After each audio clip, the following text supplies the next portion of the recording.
What did David Foster Wallace think of David Lynch's masterpiece, Blue Velvet? And today we are going to hear Wallace talk at length on Blue Velvet. And if you guys don't already know, Right Conscious is the headquarters of everything related to David Lynch and David Foster Wallace here on YouTube. If you look at the playlist down below, I have over 100 videos on either Wallace or Lynch already on this channel, and that list is growing weekly. And Blue Velvet may not be your favorite Lynch movie, but it's kind of hard to argue that it's not the most symbolically potent. There was this creative urge and force after the failure of Dune where Lynch wanted to show people like, hey, I'm not some gag artist, because his 1980 film, The Elephant Man, does personify a lot of his vision and talent, but Blue Velvet was the first time where we saw David Lynch, since Eraserhead, direct and write the film. It was also the introduction of Angelo Badalamenti, or however you say his name,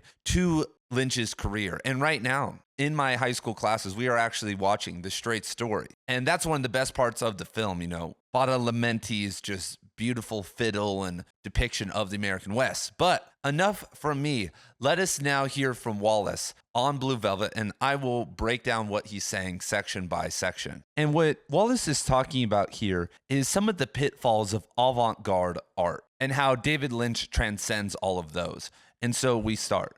It's the second pitfall that's especially bottomless and dreadful. And Lynch's best movie, Blue Velvet, avoided it so spectacularly that seeing the movie when it first came out was kind of a revelation for me. And the second pitfall, is called terminal idiosyncrasy, or anti-empathetic solipsism. And what that means, according to Wallace's quote, here the artist's own perception and moods and impressions and obsessions come off as just too particular to him alone. And we'll end the quote here, but the pitfall is that art is a personal expression, but if it doesn't connect with a viewer, then it's absolutely meaningless. And I see young writers, young artists feel this way all the time. And even older ones who are stuck in logic and are stubborn. Like, this is my creation. I don't need to change it. I don't need to think about the audience. None of that matters. The artist is supposed to be alone, and all these other little narratives that they have. And that's why they are never successful. It's only a rare instance where someone who is the lone wolf, who is out there doing that, actually achieves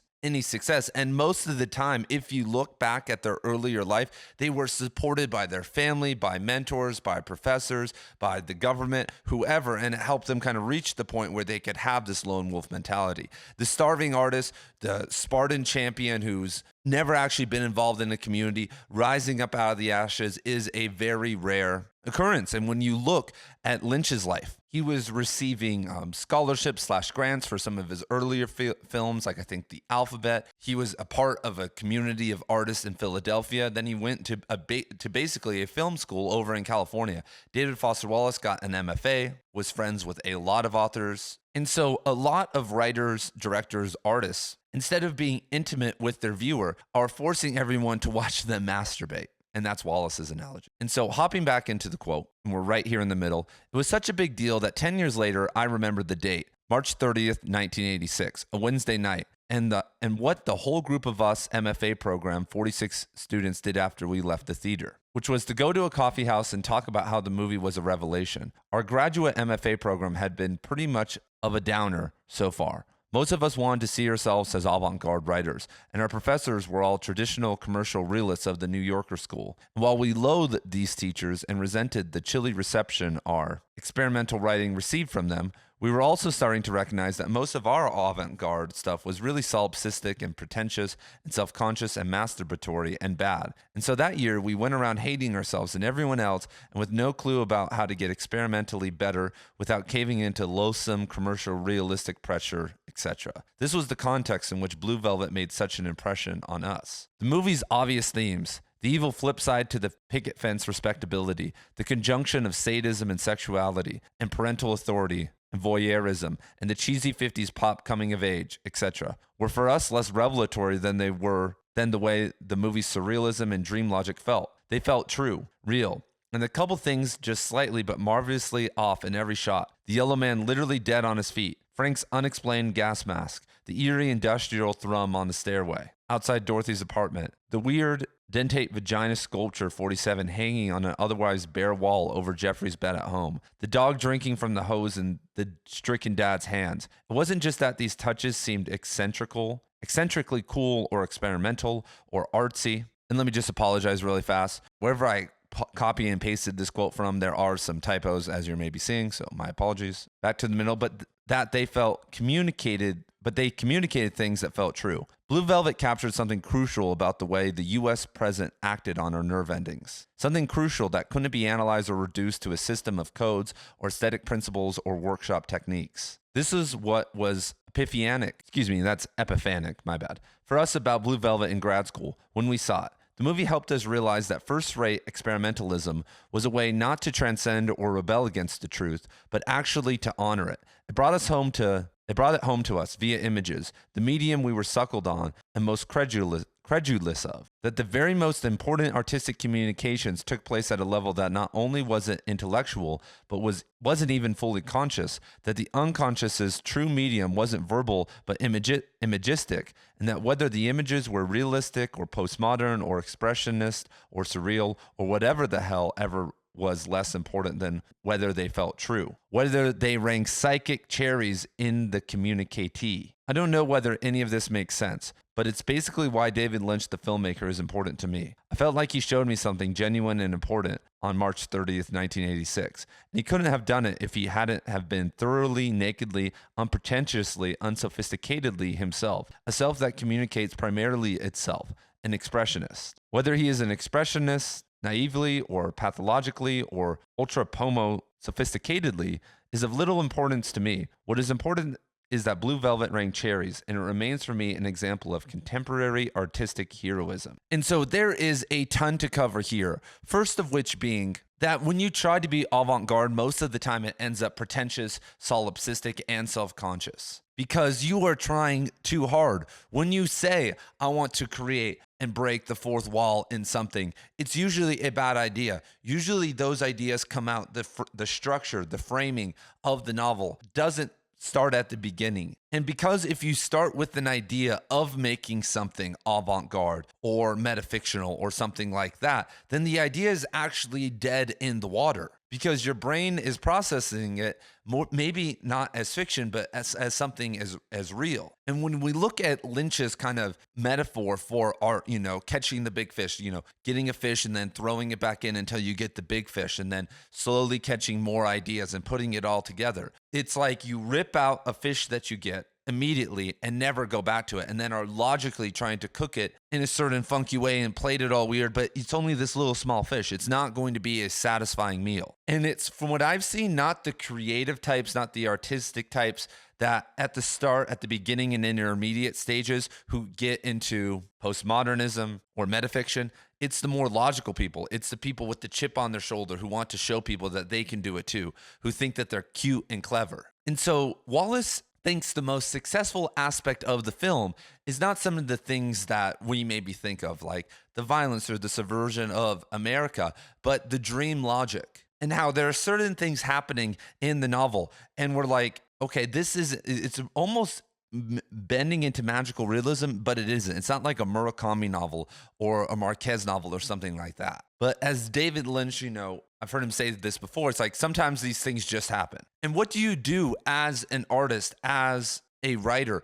when you were writing something and it's in a very objective universe and suddenly the art, the magic starts to come out? Do you reject it? People do all the time. They're like, well, I can't take it this way. I can't do that. And sometimes that's important to do that and to limit yourself. But from what I can tell, modern fiction could do a lot more with bringing the unconscious into the work, because as a collective group of artists, we have basically turned our back to the unconscious. We are navel gazing. We are viewing reality horizontally because we don't want to go into the depths of the depressive state that looking at the unconscious creates. In certain tribes in Africa, for over I was reading about this yesterday. For a couple hours during the night, everyone goes into this deep depression, like on purpose, and they get all sad. And the reason for this is that they've had a good day. They've had this day of confronting the conscious world. Then at night, they actually confront the unconscious. And most people go their entire life without confronting it. Maybe they go to a funeral and suddenly they start letting these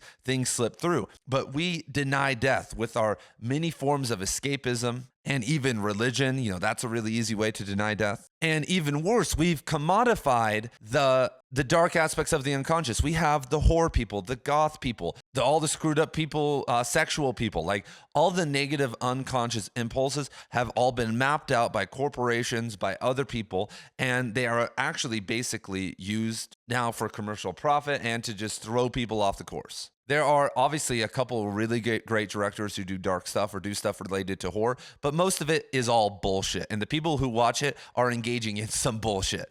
And that's not what it's supposed to be. It's supposed to be powerful. It's supposed to shock us and show us something and take us within and make us contemplate our own death and all these different things. And now we have, girls and guys, women and men who have spooky tattoos and wear black and do all this bullshit. And when you talk to them, they've never confronted the shadow, because if you confront your shadow, then it creates transformation within and you become a more active member of society. You integrate. You don't become that. You don't say, I'm a shadow man, I'm a shadow person. No, it refracts and bounces back. And so we have a lot of fake art, a lot of fake unconsciousness out there. But David Lynch's Blue Velvet is a perfect example of this. Like, why are there some of these elements that Lynch talks about in the film? There is no explanation. And the only one we're going to get is answered through, okay, David Lynch's unconscious, while he was meditating, produced this for some reason. Because what is Blue Velvet about? Is it about a boy discovering the corruption in the heart of a town? That's a quote from the New York Times review of the movie. That's what they thought it was about. But what Blue Velvet really is about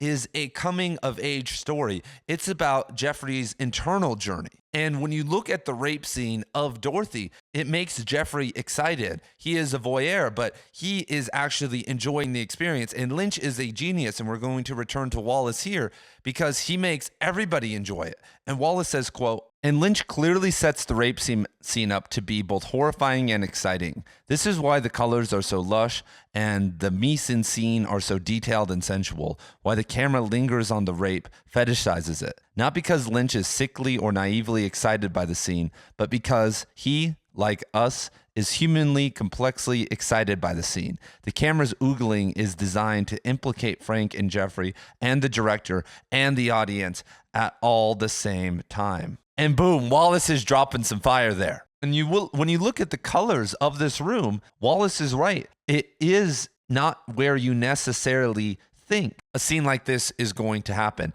It's not some crazy dark dungeon or something like that. It's this apartment in a normal complex. And as Wallace says, the camera work lingers. And at the start of the movie, Jeffrey's father has the mask on. He is not present in the novel. And so when we look, like, why does Frank have the mask on? Well, it's supposed to show that Frank is a surrogate father for Jeffrey, that he is, or even more so, kind of the deeper shadow aspects of himself. Because what do we see Jeffrey devolve into? He has these dream scenes and these kind of anxiety-prone nightmares where we see kind of what he's been doing, and he's consented to start hitting Dorothy. He's become Frank. And maybe that's just a case of being cuckolded and trying to be just as good or something like that. And what does Frank tell Jeffrey? He says, you are like me, when they're in the car.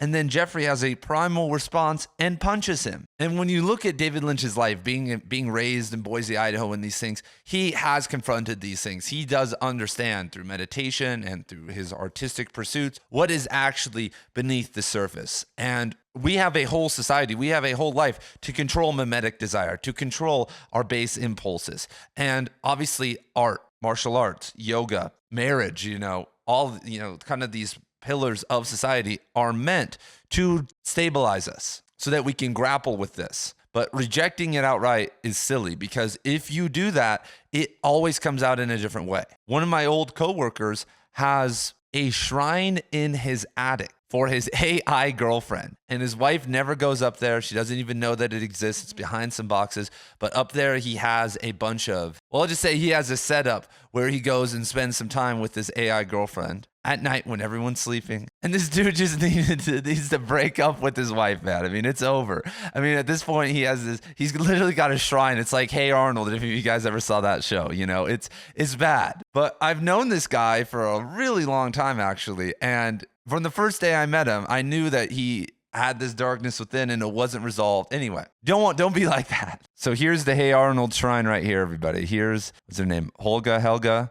And this is where we're at, everybody. This is what happens. But we may laugh at this guy and make some jokes, but we pray, we hope deeper than anything else that all this stuff that we were talking about with Frank or my friend is locked away deep within us and that it will never come out, that we'll never have to experience that. And that's why we go to the movies, so we can go and see some of that. We can have this voyeur experience, maybe have this little unconscious release by imagining, by living it out, by daydreaming maybe later of some of the crazy stuff that happens in the movie. We hope that by doing that, by living all that out, that we don't ever have to let our secrets out, because all of you guys got skeletons in the closet. You guys got stuff that you haven't told anybody yet, that you have interests and these ideas and this and all this stuff, and it's all been locked away neatly forever. But what if it comes out? What if something happens like like with Jeffrey, where you have to confront the world with it? And Lynch does a great job in Blue Velvet, because we have this American town, we have these very typical characters,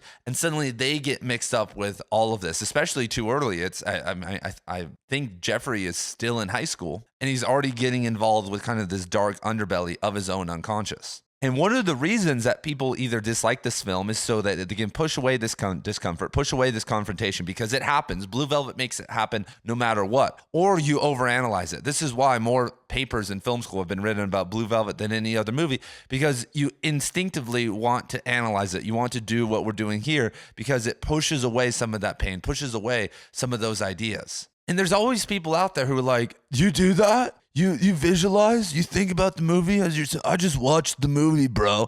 And it's like, dude, these guys, why even listen to people like that? But those people like that, people who think, for instance, they can't get hypnotized. A lot of you guys out there think, I can't get hypnotized. If there was a hypnotist, he wouldn't be able to hypnotize me. But you hypnotize yourself every single day. Maybe right now on YouTube, maybe on YouTube Shorts, maybe when your eyes glaze over, you hypnotize yourself. And so it's very possible that maybe not a stage hypnotist, but someone else could hypnotize you, because it happens all the time. Hypnosis isn't just closing your eyes and walking around to the command of somebody else. And I've actually studied some hypnotism, been hypnotized before. Me and my friends in high school, we were weird. We would do stuff like that. But what I would always read in these books was that the people who were most resistant to hypnotism were the ones that would fall the hardest, were the ones who wanted it most, and were actually the easiest to hypnotize. Because you trying to block everything out is actually just a door to walk through as a hypnotist. But returning to our original quote, Blue Velvet couldn't be analyzed or reduced to a system of codes or aesthetic principles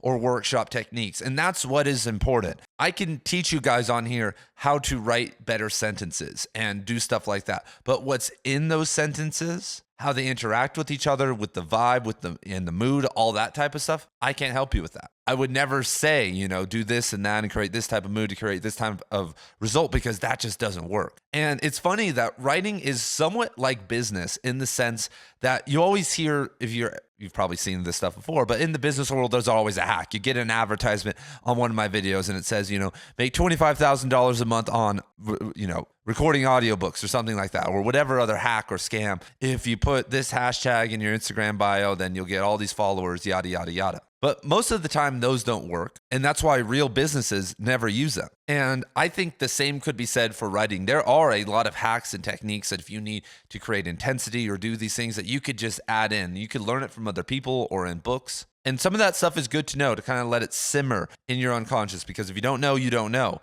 But too much of that can be bad. And a lot of beginning writers rely on that stuff, and it makes their story appear to be this high quality product, but within the unconscious structure is not there. And I love when Wallace says that first-rate experimentalism was not a way to transcend or rebel against the truth, because that's what everybody wants to do. If you are being experimental, you think you're talking about or pushing back against some aspect of reality. But we have to honor reality. We have to praise. Rumi said that your cap of happiness, the limit of your happiness, is based on your ability to praise. And we fucking suck at it. If you go to a countless number of subreddits out there. Their whole job and what everyone on there does is just shit on the person in the subreddit. They will watch a movie, they will watch a comedy special, or read a book by someone just to shit on it. They say, well, try to watch 20 minutes and it was terrible. And then you say, well, why are you on here? Well, I used to be a fan back in the day and then they fell off. And then it's like, dude, why are you here? Who leaves negative comments? I've seen some of the most dumb, shitty things ever, as I'm sure you have. And I never felt like, wow, I need to leave a comment telling them why they're wrong, why they're dumb, and all this stuff. Just never has occurred to me. My entire friend group, none of them do that, ever. And so I'm like, who are these people? What is happening? Are they bots? Are they just like weird fat guys in their mom's basement? I have no idea. Is negative commenting like their unconscious way to release orgone? Who knows? And so we don't understand how to honor, how to respect reality, objectivity. And because of that, our experimental art continually fails. This is why abstract art and modern art that has totally devoided itself from nature, from reality, isn't good. Some of it can be nice, but there is no root. It's gone way too far out into the ether. And I love Wallace's usage, of psychic cherries. And that's what we're trying to do. We're trying to bring in not these images, but these psychic revelations and these ideas into the unconscious or into the viewer's world. And there are so many people out there who write like Hemingway, who write these kind of simple novels that are laid back. And I'm like, guys, you're not Hunter S. Thompson. And when you look at Hemingway, when you look at Hemingway studies and the iceberg theory, there was a lot there. And he was a talented author who I personally think knew what he was doing with all of that. And so you have to actually try. You just can't tell us your story